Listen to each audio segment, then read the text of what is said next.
Okay, so the problem was doink right there. It sets the limit basically, or it sets a stop for 45 degrees.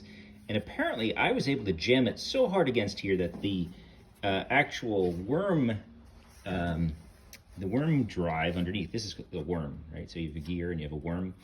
And then as, say in this case, this turns, moves in whatever direction. And the same thing happens over here. And now look how silky smooth this is. It's ridiculous. This is how hard I was trying to turn things, one direction or the other. Yeah, and it bent this. I mean, it's all functional. It's all 100% fine, other than cosmetically, which is kind of too bad. All the internal guts still work. I work better than they used to.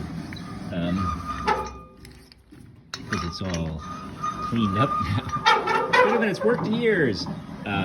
So I'm excited to know that, yeah, I didn't screw up anything really bad. And I'm going to adjust this so that it'll go a little bit beyond 45.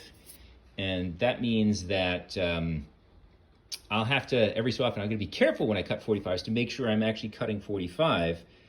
But I think it's kind of important to not have this freeze up on me, especially when it's so inconvenient to get at. And that's the thing. So the inside, you know, it is what it is. It's probably, geez, it's got to be 30 years old now. 30? No, 25? Maybe 30? I don't know. Let's see, I started working on this thing in 92 probably. Yeah, this is probably about 30 years old. And it's a favorite. So happy to know that it's going to hopefully last another 30 years. Yay!